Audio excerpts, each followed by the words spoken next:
Welcome to Authors of the Pacific Northwest, where we connect authors with new listeners and provide advice to aspiring authors on the business of writing. I'm your host, Vikki J. Carter. So hi there, podcast listeners. Thank you so much for coming back to the Authors of the Pacific Northwest. And today I have the pleasure of introducing you to David Roberts. So David, say hello to everyone. Hello, everyone.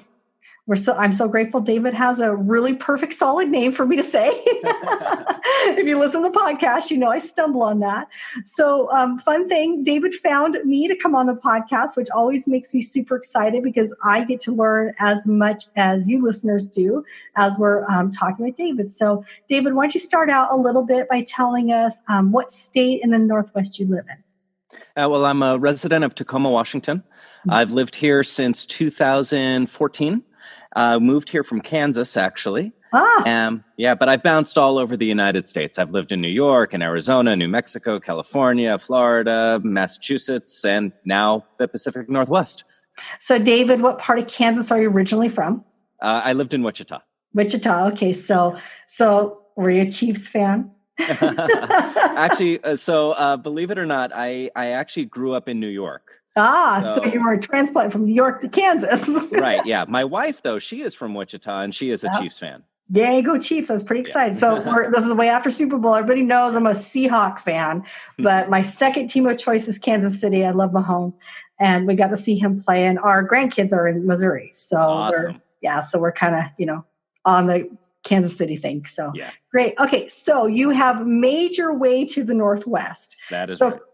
And everybody seems to find their way to the Northwest and they either love it and they stay, or it's too rainy and dark and they take off. So get us on that journey. What brought you here? Kind of tell us a little bit about your background and how you got here.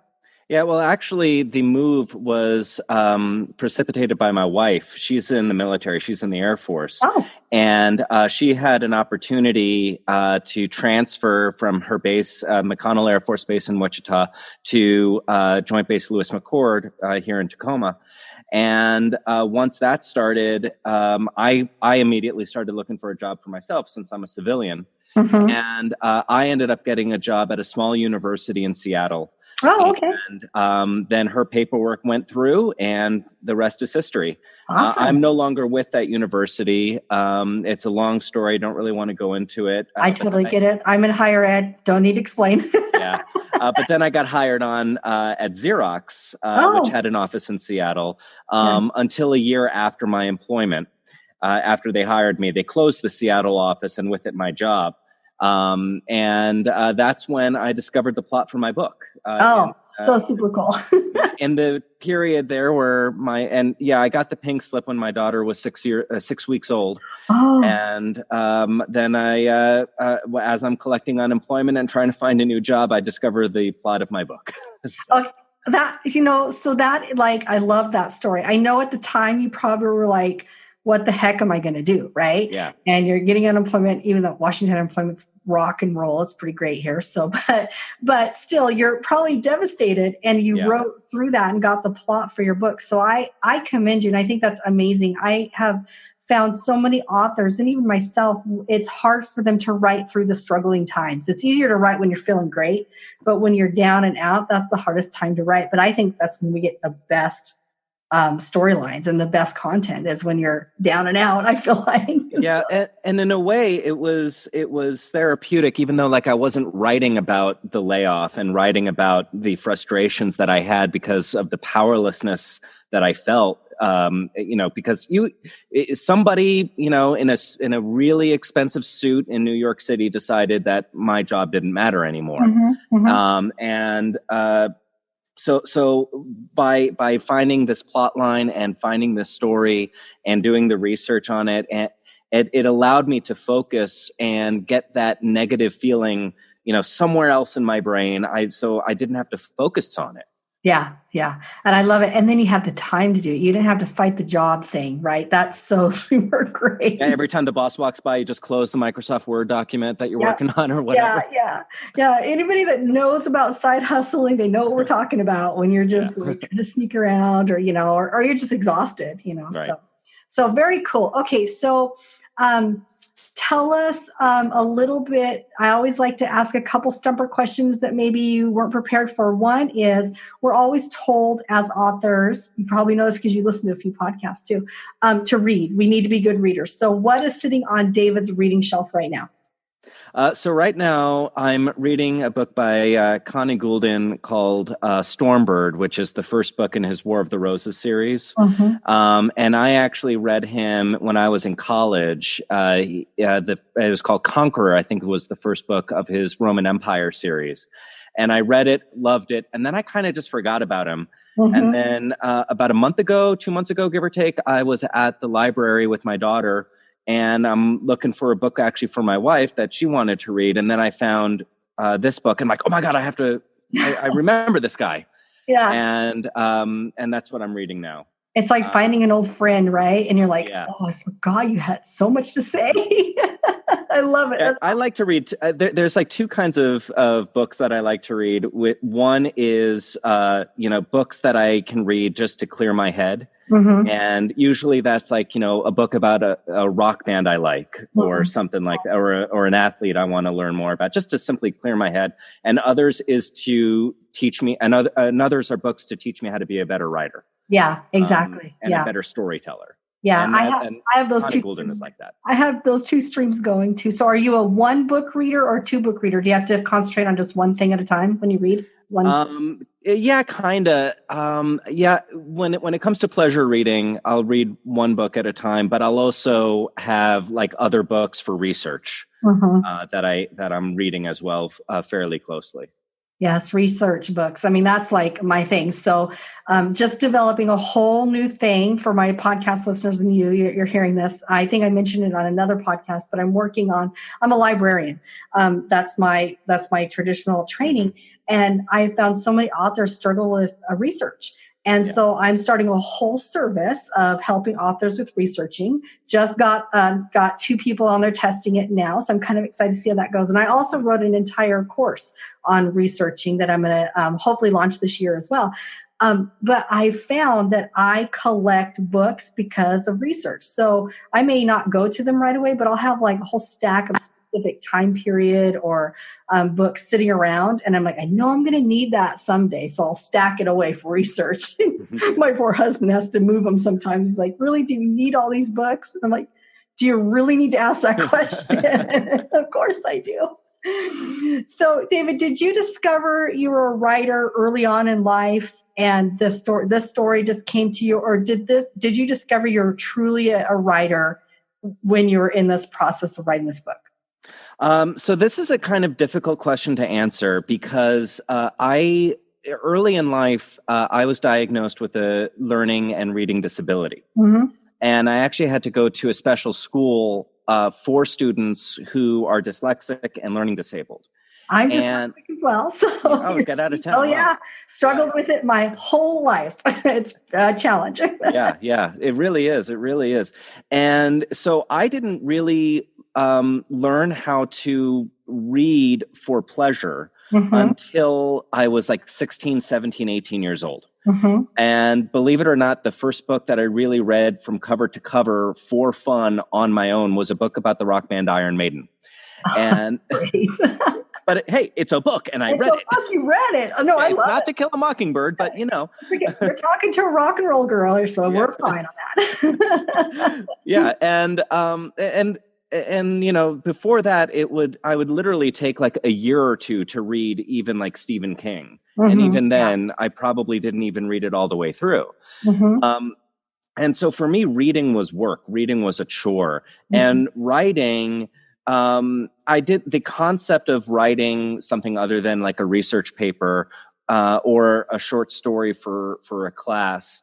It was in the same vein. Like, why would I want to do this extra work? Exactly. And then, like all good dyslexics and learning disabled kids, I became a journalist. Yeah, exactly. Is that funny? Yeah. I'm drawn to that for some reason. What can I say? And so I worked in TV news for a long time, and for about 6 years, and which is longer than the average TV reporter. The average life of a TV reporter is 4 years, and I managed to pull out 6. And I was always looking for stories that were, not just, I got assigned, the car accidents and the murders a lot, but I was also really drawn to the person and the struggle type of stories. I remember I once found a story about a teacher getting ready for her first day, but it was also going to be her last day because this particular day was when she was training her long-term substitute because she was going into treatment for cancer. And so telling stories like that to me were a lot more fulfilling and reminded me why I became a journalist, as opposed to, trying to get the mayor to resign at the end of the half hour. Yeah. Exactly. Or, your son just died. Can I please put you on television? Those kinds of stories are why I'm not a journalist anymore. Yeah, exactly. Well, funny story. So you're bringing out some funny stuff that my listeners probably haven't heard yet. So I don't know if they have known or if I've mentioned that I'm dyslexic. I'm severely dyslexic, but as you get older, you learn how to compensate, and didn't start compensating until I was really in high school. And I started in a journalism class, and for me, writing journalistic style was almost perfect because it was so short. Like, you didn't have to elaborate. And of course, I had really good, strong teachers, and I learned how to compensate. A lot of people won't believe this about me, but I didn't even like to talk to anybody. I wouldn't talk on the phone. I've been married for about 27 years. When I first married my husband, he would have to beg me to call people on the phone to pay our bills. And I refused to do it because I also had a speech impediment. And I had to do a lot of work, a lot of acting work with actors to teach myself how to speak without this impediment coming out. And it wasn't until I'd finished all through college. I went through college as an adult student and went through all acting classes and writing classes that I started to get confident in writing and talking in public and public speaking. And people are amazed when they hear that about me, because they're like, You're so great at this. You sound great on the podcast. And people that have seen me get up and talk are amazed. So thank you for sharing that about you, because I also feel like it's important for us to share that those things that can hold most people back, you can get through them, and you can tell a beautiful story, and you can come through and become somebody that talks on a camera or on air. So let's talk a little bit about your writing process going to this book. But first, before we do that, tell us the title of the book. So the name of the book is called The Paperman, and this book is inspired by true events. It's about a soccer player named Matthias Schindler, who was the greatest soccer player of his generation in the 20s and 30s. And the book chronicles, it's my idea of the last days of his life and the few weeks that happened after he died. And what happened was Austria, his native country, Austria, was taken over by Germany in 1938. And a few months after that happened, and he was very much anti-Nazi. And after it's called the period there is called the Anschluss. And after that happened, he went to bed one night and never woke up. And to this day, the cause of his death is questioned. And what's really interesting is that so under Nazi law, if you die of suicide, you're not allowed to have a funeral. I didn't know that. Yeah, and the original death certificate, I almost said birth certificate, the original death certificate said cause of death, suicide. But then that was changed to accidental. His death certificate was changed. Okay. Yeah. His death certificate was changed to accidental. And what happened was some of his friends and teammates convinced the coroner to change the death certificate just so he could have a funeral. Oh. And even though the vote, I put that in quotations, was about 98% in favor of the Nazi takeover of Austria, it was the Anschluss vote, the plebiscite vote, was pretty clear that it was not a clean and fair election. If that happened today, Jimmy Carter would be there to check it out. Yeah. And so they were really concerned about what would happen, and particularly the Whisper campaign, because the anti-Nazi movement in Austria started pretty quick. Even though it really picked up steam once it became clear that the Nazis were going to lose World War II, it was already brewing in 1938. And they knew what would happen to everyone if, with this whisper campaign, with the rumor mill going, if he was not allowed to have a funeral. Yeah, exactly. Yeah. Just think about what would have happened in California if the governor of California said Kobe Bryant cannot have a funeral. Yeah, it would be uproar. Exactly. Yeah, it really would be. Or if the Prime Minister of Canada said no funeral for Wayne Gretzky if he were to die under mysterious circumstances too.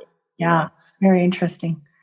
So how did you discover this story? Because this is like one of those things I would think about when people are writers and they research and first twofold question. How did you discover the story? And then did you immediately know when you discovered it, it's a gem? I have to jump on this.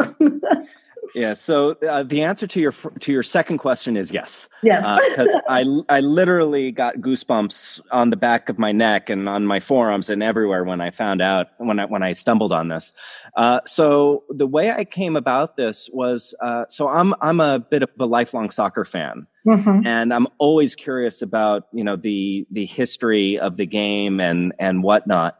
And just one night, I'm on YouTube. And I type in history of soccer documentary. And I'm just sort of thinking I'm going to find something that I can ignore kind of as I browse for other stuff and just pick up, oh, look at that goal or whatever. And I come across this documentary that is talking about the relationship of soccer to governments. Oh, interesting. Yeah. And one of the pieces in that documentary, along with, how soccer has been used throughout history for propaganda. And there was even a period in the 1960s where Pele and his soccer team, Santos, went on a tour of Africa and they actually ended a civil war for a week. Oh, wonderful. Totally true. How absolutely wonderful, though, that a sport could end it for a week. Because soldiers on both sides of the conflict wanted to see him play. Yeah, exactly. That's so cool.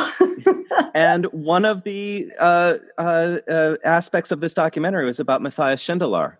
And I just said, wait a minute, there's a story here. I gotta learn more. And my idea in approaching this book is sort of in the same vein as Oliver Stone would approach one of his movies. I would hope that someone who watches Nixon would not come away from that movie saying, I know everything there is to know about Watergate. I would hope they would want to, pick up a book or and learn more. Yeah. So my book is fiction, but it is inspired by true events. That's so super cool. So, I got all these questions really around my mind. Let's see if I can grab one of them because, so you discovered this, and then did you start your researching process first, and were you taking notes? Is that how you started? And then when did you decide that you probably should go fiction with it? I think, okay, we'll start there. Sure. So the first idea, the way I approached the process was first I had this outline of events. Mm-hmm. He's this great soccer player. There's this vote. He loses his nation, a nation that he represented in international competitions and the World Cup. And all of a sudden he loses his country. And then he has his testimonial match, which was going to be the last time that Austria was going to be playing Germany. It's called the Anschluss match, in which that match was supposed to end 0-0. And he said, screw it, I'm going to score a goal anyway. And that match was the second and last soccer game that Hitler ever saw in person. Oh my goodness. Yeah, and that's well documented too. And then he breaks the law by paying full price to a Jewish shopkeeper to buy his shop from him. Because the law said you can buy it from a Jewish owner, but you can pay whatever you want for it, even if it's 1 cent. Oh, that's terrible. And he said, no, I'm going to pay full price. He pays full price. And then he serves Jews at his shop, which is also breaking the law. Yeah. Then he dies. And then his friends rally to give him a funeral. So I have this outline already set. Mm-hmm. And I say, and so I'm looking at this outline, like, okay, now I just simply need to fill in the gaps. Mm-hmm. And that's when I went to the library and I downloaded as many articles and everything that I could find about Matthias Schindler. And the reason I decided to go fiction with it is because I kind of felt that this story needed things that the primary documents were not offering. Yeah, exactly. The feelings and the emotions and the thoughts. Mm-hmm. So in a way, I was thinking, so if I was in this situation, how would I react? Mm-hmm. Or, well, I'm not a professional athlete, so how would a professional athlete think? Exactly. And luckily, there's enough articles about, baseball players who retire, football players who retire, and they talk about, you basically go into mourning for the rest of your life because your career is ended at 32. Yeah. And you're still very young and you're not prepared for that transition, I would think, so interesting. So, okay. And there was one more thing I wanted to add too. Sure. There was a quote that I came across, and I want to say it was by Noam Chomsky, but I might be wrong because I heard somebody else talking about it.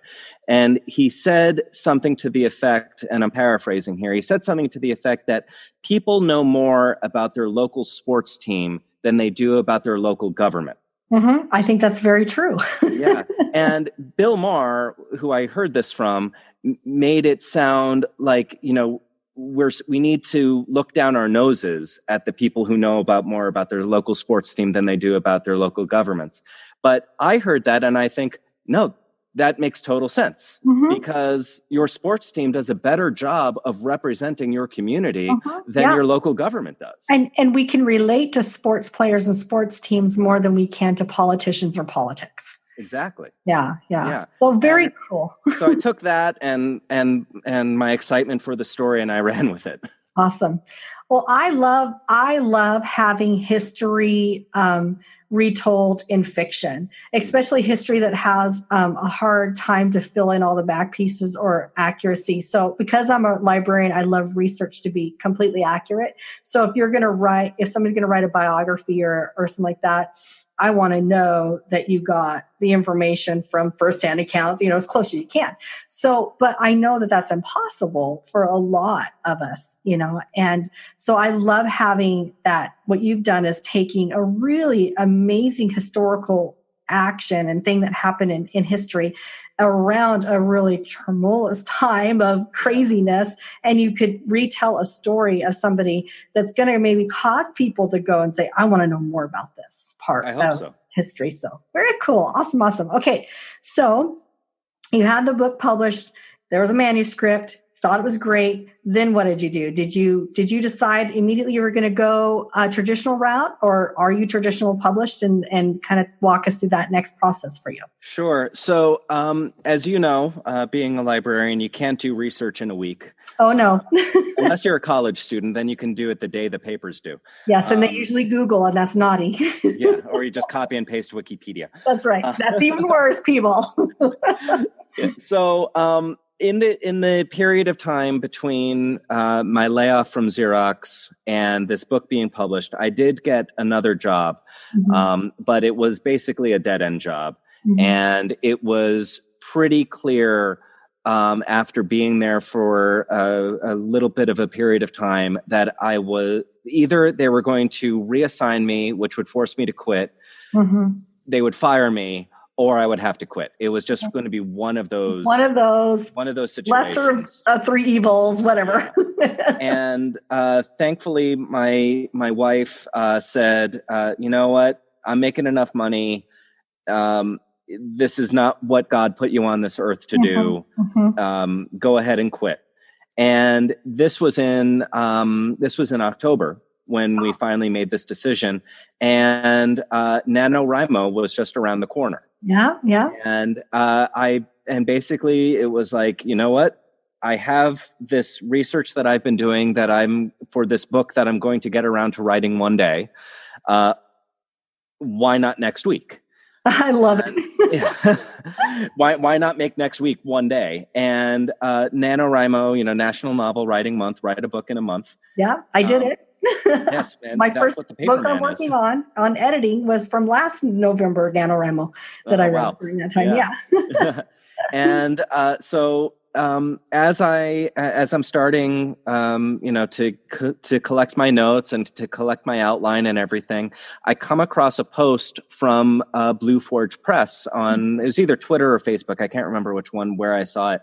And Blue Forge Press is based in Kitsap County in Washington. Mm-hmm. And they were saying, hey, if you're doing NaNoWriMo or you want to, do us a favor and let us know. And every day, as you're working on your book, shoot us a 1-minute video, and we're going to put together a documentary at some point about NaNoWriMo writers in the Northwest. And in return, you'll get free editing.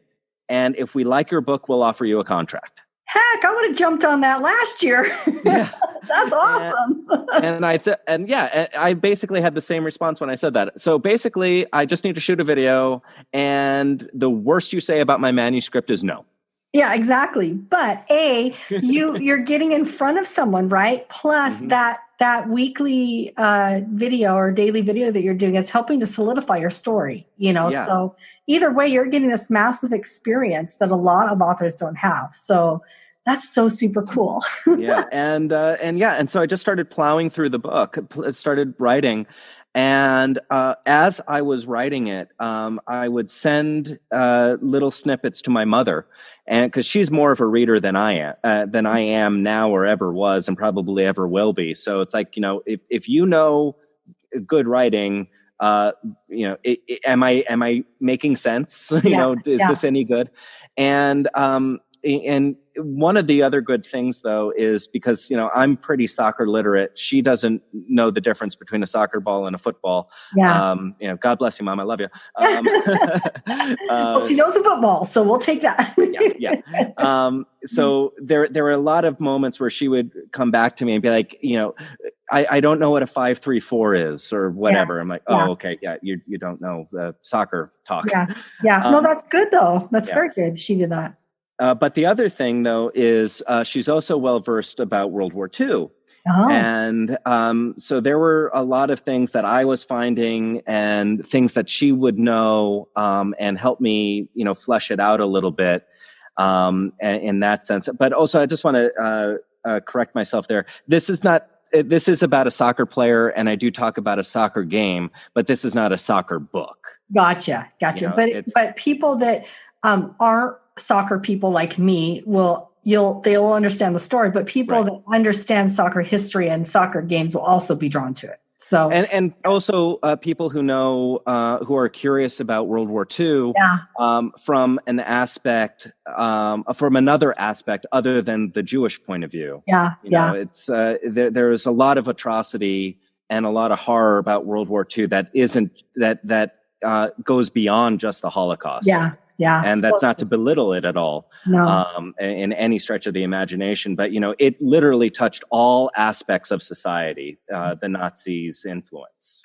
And I think that's important to highlight that, too, because it's like we can't put a lens on just one aspect of history. Right. And it's so true that war had an impact on the Germans that lived there and all the other countries that, Germany was involved with at the time. And I think it's really smart for us to go back and look at history because, we don't want to repeat things, right? But we also have to understand multiple perspectives and points of view. So I also just want to stress too, I don't want to sound like I was belittling the Jewish experience of the Nazis at all. And I hope that I'm not. But, Schindler and many of his friends saw what was going on, and they were horrified by it. There's no question about that, and I do talk about that in the book. And I think that's an awesome point to bring up too, because that's something I always wondered when I was little, and I'd hear about the Holocaust, and I was thinking, how did this just get past everybody? And now that I'm older and I realize, how things go and how politics can be and stuff and how fear can be played into people's lives. Now I get that. But when I was younger, I didn't understand. And I always wondered if there were people that were German or other, parts that would be like, why is this happening and what can we do? How can we step in? We hear about other stories of it happening to people, but not people that it's happening around, and I think that's an important story to tell. So So great. So besides your mom, did you ever have any other, and your wife, wonderful wife, congratulations. Thank you. Did you have any other like writing support group during this time besides maybe the NaNoWriMo online support group or something? No, I really didn't. And part of that was I didn't want to have too many cooks in this kitchen. Yeah. I really wanted to focus on my idea. Mm-hmm. And what really wasn't until when it was done, when my wife finally read it, even though I would talk to her about it, because like there would be there would be moments where like I'm like, okay, I'm stuck on this one scene and here's what I'm thinking, and she and I would just sort of talk about it, then boom, I have it. I gotta go write something. But as far as like a writing community, not so much beyond like NaNoWriMo and some other people that I would know who I'd send chats to. But I will tell you one thing that I did that surprised a lot of friends and some family members, which is once I got started, I deactivated all social media. Oh, my dream. Yeah. Cause like I would sit down to start writing, and then like I'd write and then I'd open up my browser and Facebook. Yes. Or Twitter. Yeah. So the first thing that I did was like, I first just deleted the app on my phone, but then I would still find a way to get there through the browser. And finally I'm like, no, I'm just simply too distracted. I'm deactivating absolutely everything. That's awesome. And I swear that is the reason why I was able to finish on November 30th. That's so awesome. I dream of doing a social media sabbatical with all my heart. And maybe someday I will. But since I started the podcast, so the podcast generated from me asking a lot of questions about how you got published, because I want to write a book. And so I started writing the book at the same time I did the podcast. And now the podcast has just exploded. And I love my podcast life and I love my social media life around the podcast. I have just a really rich community. We have great people out there that are writers and community members and just all over the world. But I would love to go on some sort of 2-week sabbatical, shut everything off and only take my laptop and even shut that down from any social media and just write. That would be like the ultimate dream for me. So congratulations on that. That had to have been challenging. Well, what was awful though was going back on. Oh yeah, exactly. The only reason I went back on was for business reasons. Yeah. Exactly. But it was, I think I was off for like 6 weeks. Give or take, and it was awesome. Wonderful. It was like I got my brain back. I know. Isn't it fascinating? It's fascinating. My husband's been what we call dark in the house for almost 1.5 years. So all of you that are listening that know him, everything that gets posted under him is me because I told him he can't go dark. He has friends from all over the world. He's a musician. And so and then everyone will be like, well, what's going on with so-and-so? And I'm like, well, if you were on Facebook, you would know. So I have to go on and find out for him. But so he loves it, but I imagine that he's going to eventually come back on, and he's got a bazillion notifications that he has to get caught back up with. And, people have gotten married, people die, all this stuff. I'm like, you've got a lot of catching up to do. Yeah. So good. So share with us, besides the story, did you have one other inspiration that kind of drove you to get this done? I mean, you had the time that was given to you and the story came, but was there anything else that inspired you to keep moving with this? Well, I think it was one of those things where I just felt so strong about this particular story, about wanting to get it done. And then on top of that, in my research process, discovering a plot idea for what is going to become my next book. Oh, I was going to ask. And I've started that. I was hoping to have it done soon, but it's not going to happen. Unfortunately, it might need to wait until next NaNoWriMo. Yeah. But I just kind of felt like it was going to be a personal challenge getting this done. And I felt like, a lot of people, I think it's probably fair to say that just about everybody has a book in them. And I have this opportunity to, get it in front of a publisher who I didn't know at that time whether or not they were going to publish it, but I just was like, you know what? I have this opportunity laying at my feet. I'm not going to let it go to waste. Even if it stinks, I'm going to get it done. I love it. I say bravo. Great. And you step past some fears that a lot of us never can get past, right? I mean, just doing those little snippet videos would probably have terrified so many other soon to be published authors and inspiring authors. So great job putting yourself out there. So you're working. So before we get started in the reading on this, do you have any major plans? Do they have a book tour for you? Do you have some places that the listeners might be able to find you besides, you have your website, social media, and this will be, we're talking around April here. So do you have anything coming up that they can come find you and meet you? Yeah, so they do have signings coming up at the Tacoma Mall and over at the Kitsap Mall, and I believe they're working on a mall in King County somewhere. I'm not going to be able to make every single one of those signings, and unfortunately, I don't know when the next one is after this podcast is coming out, when I'm going to be able to be at the next one. However, on my website, I do personalize the books. If you want to buy an autographed copy, I'm more than happy to get that for you. Or if you don't want to go that route, you're more than happy to order it off of Amazon. And I actually prefer that route because my publisher sees the sale that way. Yeah, exactly. As opposed to through my website.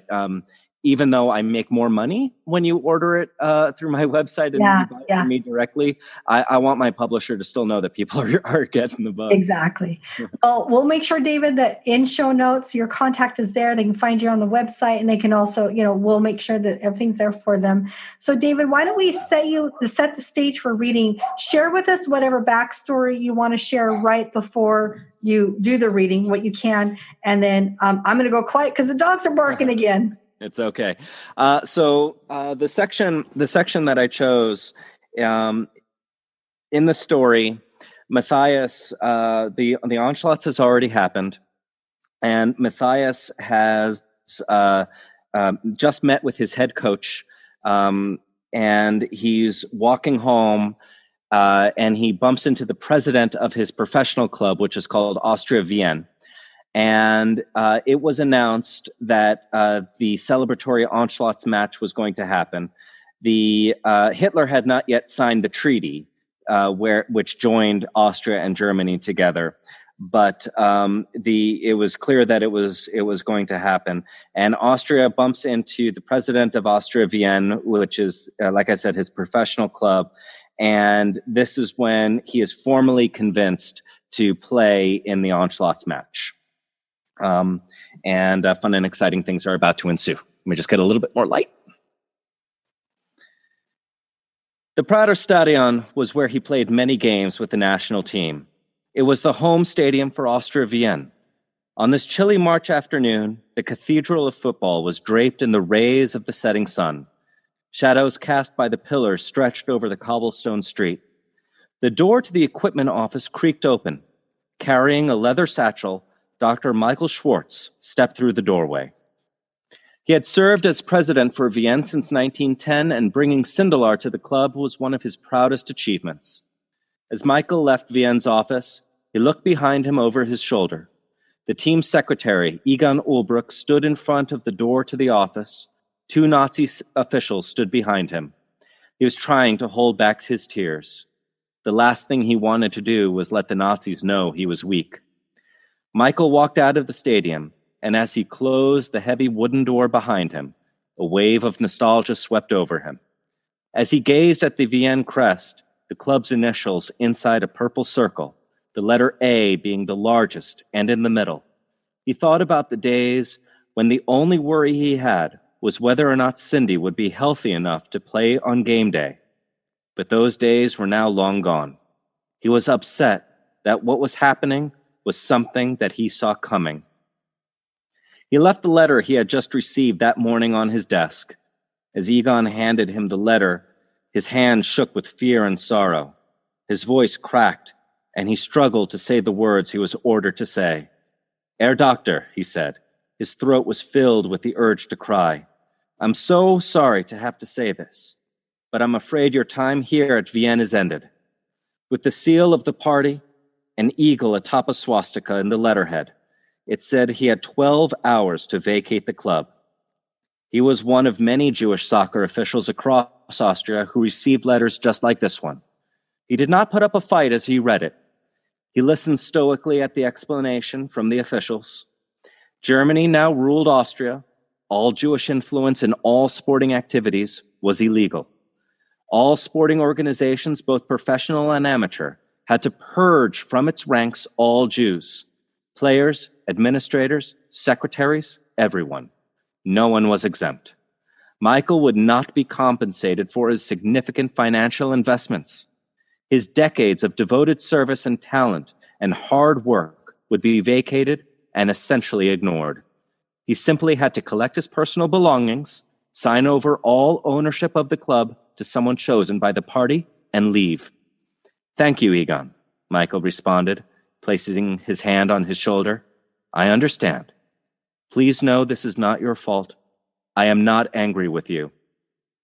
As he ran his fingertips over the metal bolts on the door, he found the handle and gently guided it closed. He slowly put the key into the hole, knowing he would never close up the office again, and he felt it latch. The sound of the lock taking struck his heart like a nail. He pursed his lips as he swallowed his fury to stop himself from crying. It was a hard fact for him to accept. Michael took a deep breath and forced himself to put one foot in front of the other and walk away from the stadium that he helped to build. As he walked away from the life he knew, he heard a familiar voice calling for him. "Herr Doctor." Michael turned around and saw Matthias coming toward him. "Cindy, so nice to see you." Michael quickly composed himself as Michael quickly composed himself as Matthias approached. They shook hands and smiled at each other. "Where are you heading?" Matthias asked. "Home. I thought you were meeting with Herr Resturay." "He and I just spoke. I'm glad I caught you. I was hoping to get your opinion on this matter." Michael nodded his head and smiled. He was not happy, but he did not want to burden his friend. Nonetheless, it was impossible to hide his thoughts. "Is something the matter?" Matthias asked. "Vienna and I have parted ways." "What? You've been with this club since the beginning." "Yes, but things are different now. People like me have no place in organizations such as this one." "People like you?" Michael looked at Matthias. "Matthias, you do know that I'm a Jew, don't you?" "Yes, but—" Matthias stopped himself. He had just remembered the decree from the Third Reich for all sporting organizations to rid itself of all Jewish employees. Michael pursed his lips and lowered his head. He took a deep breath, looked up and gazed at the stadium. His eyes drank in the sight in front of him. The brown stones, the arches, the flagpoles, each one on their own and together told the story encompassing most of his adult life. "This palace was my home, Cindy. I will miss Saturdays. I will especially miss watching you play. I will miss watching you out there on the pitch. You made me believe that anything was possible. You made football look so simple. The way you triumphed with such ease. The way you elegantly humiliated your opponents. What I would give to see you do that once more." Matthias listened. He knew his now former team boss was not saying this to boost his own ego. He was saying this as a eulogy to better days. "You brought us glory, Cindy." Matthias did not know what to say. For a moment, he struggled to find the willpower to say something, anything, but he ultimately decided to say nothing. He decided it would be best if he just listened. "Do you know why soccer matters?" Michael asked. Matthias gently shook his head. "People can explain to anyone different offensive or defensive tactics, the different formations. They can explain the offside rule in such simple terms. They can make a list for anyone off the top of their head of statistics of how you did in the last match or the match before that. They have memorized how well you did against this team or that team. They know all these things because you, Cindy, you and your team, you represent them in a way their government never will. Do you know why? Michael tapped his fist into his own chest over and over. He looked into Matthias's eyes deeply and intently. Because you make people feel. Everyone who sees you play, they work all day. Work all day for what? To earn a paycheck, to pay someone else so they can sleep in a house. That's it. But they come here so they can live. You make them feel alive. You give them something to live for. The mayor, the chancellor, the Fuhrer, all they represent is what people read in the newspapers. They don't give anyone a reason to get out of bed in the morning. You do. Michael stretched out his arm and pointed at the stadium. Inside the walls of this building, there's a green rectangle. And inside that rectangle, the people see their true representatives. Michael took his hand and pressed his finger into Matthias's chest. You wear their team's crest over your heart, Matthias. You mean more to them than their individual lives. You represent to them a community of men bound by passion, bound by a shared sense of fraternity, breathing life into their souls. Michael let out a deep sigh through his nose and frowned. He nodded gently and softly patted Matthias's shoulder. I should be getting home, my friend. I hope we will see each other again. Michael started to walk away. Herr Doctor, Matthias said. Michael stopped and turned around and looked at the football star he helped create. They may say, you can never be part of this organization again, Matthias said, but you will always be a part of it. You will always be my friend. Michael smiled, tipped his hat before walking towards his home. Matthias had no idea what his friend and mentor would do next, but he prayed for his safety. He turned his head and looked at the stadium. He followed the lines created by the edges of the cement blocks up to the apex where the flagpoles were lining the perimeter. The tallest one, directly above the main entrance, used to fly the flag of Austria, but now it flew the flag of Nazi Germany. As Matthias looked at the black swastika in the white circle surrounded by bright blood red, he knew he had to play. Bravo. Oh, David, very well done. Yay. Thank you. And so I got one other question kind of related to the whole book and your creation and something you told me at the beginning before we went on record. Have you thought about doing this in an audiobook? Because I know my husband listens to books because he drives, he doesn't read, and I think he would love this book. Oh, yeah. Well, thank you. Yeah, that actually gives me some encouragement. Yes, and in fact, my publisher, Blue Forge Press, wants me to do a reading of it and do a recording of it. I haven't had the time really to record it yet, but also I'm kind of nervous about doing it because I feel like I'm going to find about 17,000 things I want to change. I'm sure you will. And that might be the difference of where a voice actor gets to read it and they don't get to do that, where the author themselves. But you have a fabulous voice. And I think that, so you guys didn't know this, but David and I were talking before we started to record. He has had a podcast before, and because he has equipment. So we're on video, so I can see his equipment. I'm like, wait a minute. And he also has voiceover acting. So I think you'd be brilliant, but I can see the challenge of reading your own work like that. Yeah. But I do think I should just go ahead and get it done, knowing that your husband will probably be buying he would a copy listen of it. to it. Absolutely. He would. He's not a reader because he just does. I mean, he's just not a big reader, but he's an audiobook listener. And so I always curate all his books and get it to him so he can drive. He has about a 45-minute commute now. He used to drive up to Seattle and back every day. So from where we live, which is, well, we're down south of y'all, from Tacoma even. And so he'd listen to a lot of audiobooks. So, Well, you know what? I'll tell him I'll get it done just for him. Oh, awesome. He'd appreciate it. That'd be wonderful. All righty. So you're working on another book. So before we close out the podcast, let's make a commitment that when that other book is done, we'll bring you back on, David, because that'd be wonderful. Been a joy having you here. And so listeners, if you listen to this podcast, find David, let him know that you heard him on the podcast, and also buy his book. And we look forward to having you back on the show for the next one. Awesome. Well, thank you so much. I had a great time. Thank you for listening to the podcast. We hope you enjoyed the episode as much as we did. Follow us on social media and sign up for our newsletter, where you can be entered automatically each month to win a signed free copy of a book from an author that's appeared on the podcast. You can find out more at our website, www.squishpen.com. And finally, if you're an author in the Pacific Northwest and you would like to appear on the show, you can find out more on our website. So until next week, I hope you enjoy the journey. This is Vikki J. Carter signing off.